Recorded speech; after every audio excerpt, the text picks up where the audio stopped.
What's up, everybody? My name is Jacob, and today I want to talk to you about creativity. Because there's so many different ways to be creative, right? You could be like a creative actor. Alas, poor Yorick. I knew him well. Who's Yorick? You got the wrong skull, kid. Oh. You could be a creative dresser. Hey!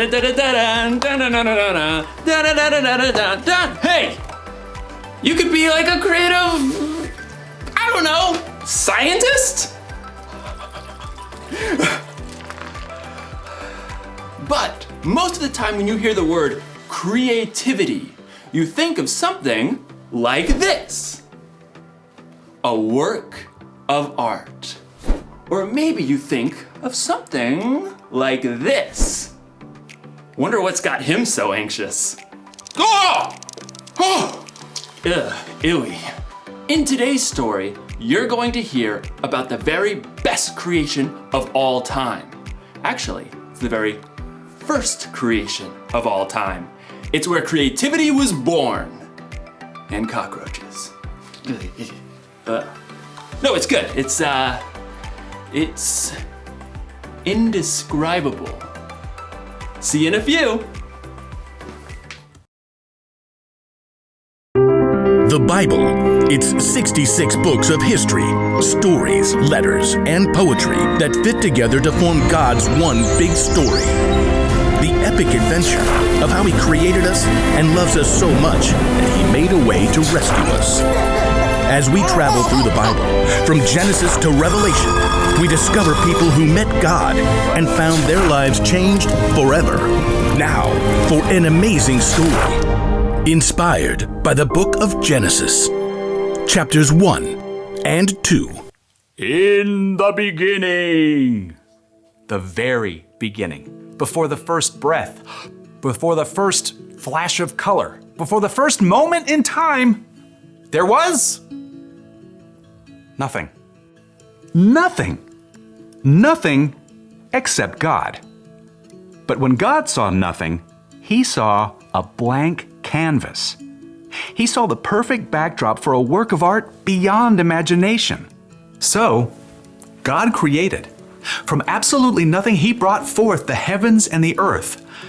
But there was no shape or form. God's Spirit hovered over the dark emptiness. Then, God called out, "Let there be light." Brilliant light shattered the darkness like golden trumpets on a still morning. Bright rays shimmered and danced in all the hues of the rainbow. God saw the light was good. He divided the light from the dark, calling the light day and the darkness night. Evening and morning together shaped the very first day of all time. Then God said, "Let there be a huge space between the waters. Let it separate water from water." By His words alone, God shifted the waters, leaving a vast arching space above, the sky. Evening and morning rolled past, the second day. God lifted His voice again. "Let the water under the sky be gathered into one place. Let ground appear." Dry land shrugged its way out of the water. Islands and vast continents and gritty deserts and towering mountains.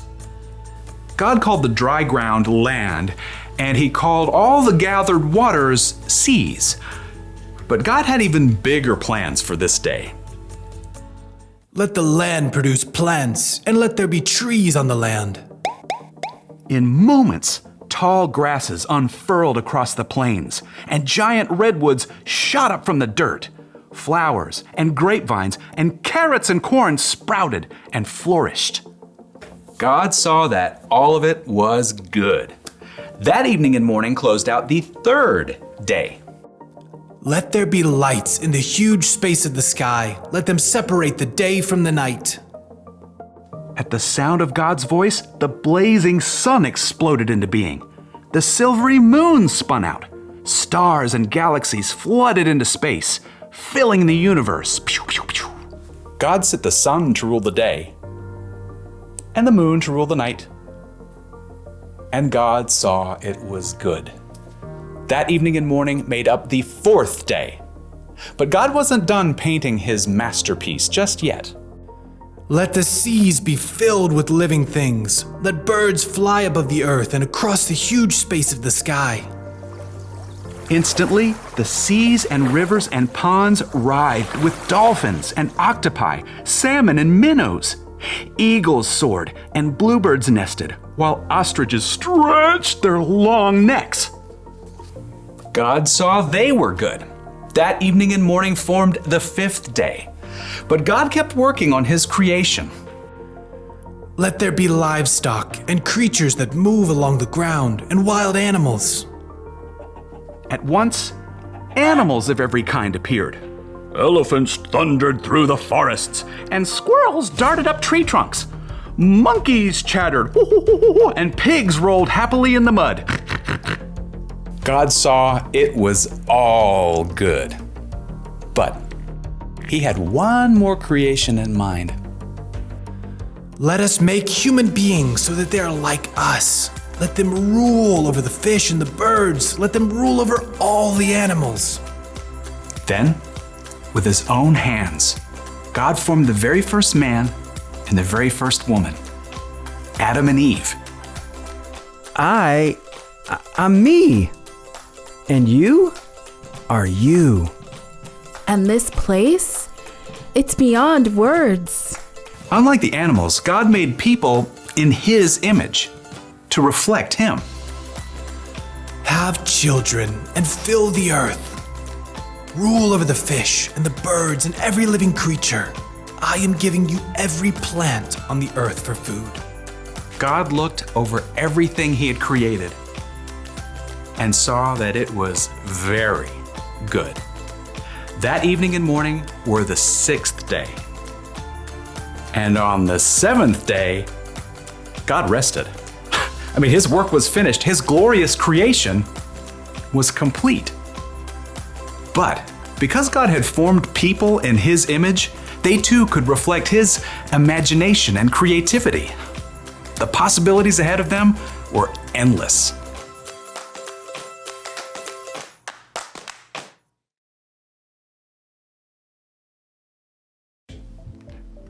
Okay, I just thought of another way to describe creativity. Creativity is imagining what you could do because you were made in God's image.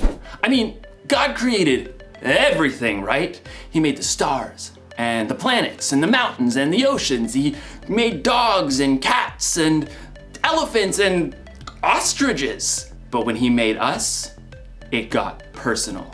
God made us so that we think and feel and act tiny bit like him. We are made in his image. So check it. Imagine looking at yourself in a mirror. That's what God is like. And no, I'm not saying that he has the same hairstyle or eye color, but look a little bit closer. There's imagination behind your eyes. You have a smile that could encourage someone when they're feeling down.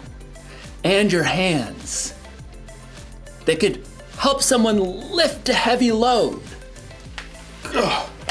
All right. There's no limit to what God can do through you.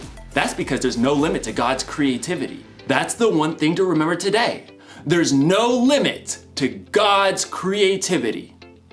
Seriously, take a look this week at the things God has made and let it blow your mind. Look at the stars in the sky and think about how it could take literally millions of years just to visit one up close. Listen to the sounds outside your window at night and let yourself wonder, how do crickets make that noise anyway? And then look really close in the mirror and see how unique you are. See the color and feel the texture of your skin. Look deep in the reflection of your eyes to see a God that made you and loves you more than you could even imagine.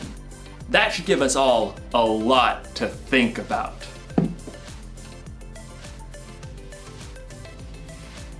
No wonder this guy's a statue. He's thinking about God's creativity. Dude.